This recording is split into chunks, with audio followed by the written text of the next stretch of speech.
Halo semuanya, selamat datang di sesi pemaparan kita. Hari ini kita bakal ngebedah sebuah materi yang benar-benar bikin mikir dari Pendeta Dautoni. Kita akan ngebahas prediksi-prediksi spesifik beliau tentang masa depan. Dan percaya deh, ini bukan cuma soal ekonomi aja, tapi nyerempet ke teknologi, geopolitik, sampai ke urusan dapur dan keluarga. Jadi siap-siap ya, karena materi yang bakal kita kupas ini padat banget dan pastinya bakal ngebuka wawasan kita semua. Langsung aja kita mulai dari klaim utamanya yang cukup bikin merinding. Pernyataan ini tuh langsung ngasih gambaran soal seberapa besar skala ancaman yang ada di depan mata. Menurut sumber kita, ini bukan sekedar naik turunnya pasar saham yang biasa. Beliau memposisikan ini sebagai krisis sistemik yang dampaknya bakal jauh melampaui apa yang kita rasain waktu pandemi kemarin. Karena bahasan kita ini luas banget, mulai dari sayuran hidroponik sampai urusan komputer kuantum, ini dia peta jalan kita hari ini. Kita bakal bahas ancaman krisis ekonomi, lalu strategi bertahan praktis, bahaya teknologi dan perbankan, kenapa Indonesia diprediksi aman, dan ditutup dengan fondasi iman serta keluarga. Yuk, langsung kita bahas. Bagian pertama kita masuk ke ancaman krisis ekonomi. Kita bakal lihat kerangka waktu terdekat dan peringatan-peringatan ekonomi lokal yang udah diuraikan secara rinci di materi ini. Coba perhatiin deh perbedaannya. Waktu pandemi kemarin kan banyak banget tuh bisnis online dan e-commerce yang justru meledak, ya kan? Nah, resesi yang diprediksi bakal datang ini beda cerita. Ini digambarin sebagai penurunan daya beli yang total dan merata. Uangnya sih mungkin ada yang muter, tapi kemampuan masyarakat secara umum buat belanja itu jatuh bebas. Dan ujung-ujungnya, ya ancaman PHK besar-besaran di mana-mana. Nah, yang bikin geleng-geleng kepala itu kronologinya. Spesifik banget loh. Beliau ini memetakan rentetan peristiwa global sampai ke tahun 2050. Polanya tuh dimulai dari resesi di sekitar tahun ini atau tahun depan, terus memuncak jadi hiperinflasi di tahun 2030.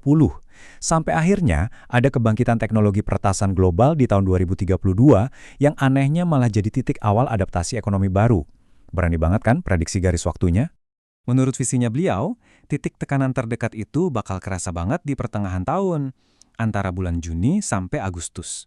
Di periode ini, ekonomi buat kita-kita yang sehari-hari ini bakal ngerasain himpitan yang parah.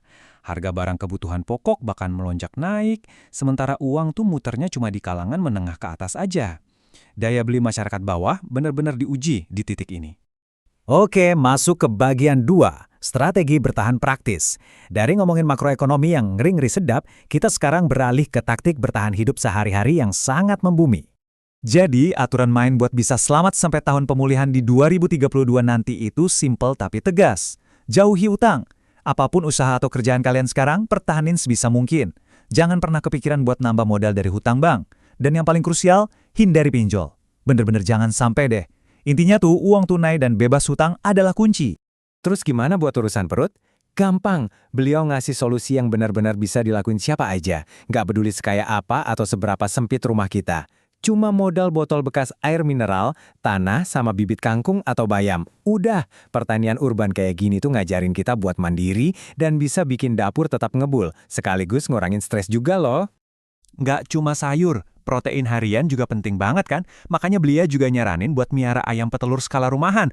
Ada satu tips menarik nih, kasih makan ayamnya pakai sisa-sisa daun bawang merah. Katanya sih, telur yang dihasilkan bakal jauh lebih sehat. Praktis banget kan buat diterapin sehari-hari? Lanjut ke bagian 3, bahaya teknologi dan perbankan. Habis bahas nanam sayur yang membumi banget, tiba-tiba materi ini ngajak kita lompat jauh ke depan ngomongin ancaman teknologi futuristik. Beliau ngenalin konsep komputer kuantum yang super canggih ini. Dikatakan kalau nanti bakal ada kecerdasan buatan yang bisa mikir sendiri, dan ujung-ujungnya punya kekuatan absolut buat ngelumpuhin seluruh sistem perbankan digital di dunia. Nah, ini tuh dihubung-hubungkan langsung sama nubuatan Alkitab tentang meterai ketiga yang bicara soal kendali ekonomi. Peringatan soal teknologi ini ternyata asalnya dari sebuah visi yang diklaim terjadi di tahun 96. Bayangin aja, dan detailnya tuh gila banget. Sistemnya digambarin ada di bunker bawah tanah, disimpan di suhu minus 273 derajat Celcius, dan pakai bahan kayak logam langka, palladium, sampai plutonium. Mesin ini katanya bisa nyerang banyak target di berbagai belahan dunia dalam waktu bersamaan. Karena ada ancaman dari entitas peretas AI raksasa tadi, saran beliau benar-benar frontal. Pegang uang tunai fisik. Jangan pernah nyimpan saldo dalam jumlah gede di bank digital, karena sewaktu-waktu bisa diretas sampai ludes 0 rupiah. Jadi pakai e-banking atau m-banking cuma buat transaksi kecil aja sehari-hari, kayak beli sayur atau makan siang. Buat kalian yang main di instrumen logam mulia internasional, ada rumus matematis yang cukup spesifik nih dari beliau. Beli perak pas harganya di bawah $70 Amerika per troy ounce, terus jual pas udah naik di atas $80. Tapi ingat satu hal, jangan lupa hitung potongan komisi 2% setiap kali transaksi. Bagian 4. Mengapa Indonesia dianggap aman? Nah, di tengah semua prediksi ngeri soal krisis global dan peretas AI tadi, anehnya, pemaparan ini justru punya pandangan yang optimis banget buat Indonesia. Logikanya gini, beliau berargumen meskipun terjadi Perang Dunia Ketiga sekalipun, Indonesia bakal aman. Kenapa? Karena negara-negara adidaya itu kan perang tujuannya buat nguasain sumber daya. Nah, karena negara kayak Amerika Serikat, China, atau Jepang sekarang ini udah bisa ngambil sumber daya dan masuk ke pasar Indonesia secara komersial dan ekonomi, ya mereka nggak punya insentif lagi buat ngehancurin negara ini lewat perang fisik. Masuk akal juga sih ya. Sekarang kita masuk ke bagian 5, sekaligus yang terakhir dan paling mendasar, fondasi iman dan keluarga. Karena pada ujungnya, semua krisis ekonomi ini pasti bakal berimbas ke tatanan masyarakat kita. Beliau ngingetin dengan sangat serius, korban paling nyata dari krisis ini bukan cuma saldo rekening kita yang menyusut, tapi kestabilan rumah tangga. Tekanan ekonomi ini diprediksi bakal memicu lonjakan angka perceraian, kekerasan dalam rumah tangga, sampai bikin anak-anak muda kehilangan arah dan lari ke narkoba karena nggak kuat nahan stres di rumah. Terus solusinya gimana buat ngelawan tekanan sosial ini? Beliau nyebutnya dengan istilah kesederhanaan yang agresif. Artinya, bertahan hidup itu sama dengan membuang jauh-jauh gengsi kita. Kurang-kurangin deh tuh kebiasaan beli barang mewah atau konsumtif kayak beli tas baru tiap bulan. Kuncinya ada di rasa syukur dan apresiasi yang aktif antara suami dan istri. Gak usah dibanding-bandingin, itu adalah benteng paling kuat buat ngadepin krisis. Buat ngebuktiin omongannya, beliau nggak cuma ngomong kosong. Beliau sampai ngasih contoh fisik dari celana panjangnya sendiri yang umurnya udah 20 tahun. Celana itu ditambal, dan tahu nggak biayanya berapa? Cuma Rp10.000.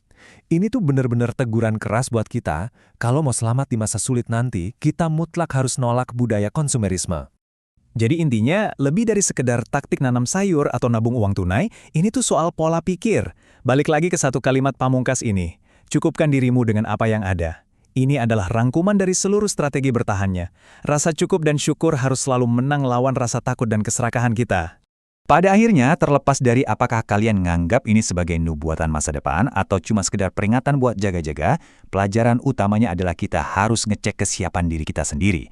Pas ekonomi naik turun gak karuan dan teknologi makin maju gak terbendung, pertanyaannya sekarang, udah seberapa kuat jangkar mental dan fondasi keluarga kalian? Terima kasih ya udah ngikutin pemaparan kita kali ini, dan teruslah jadi pemikir yang kritis.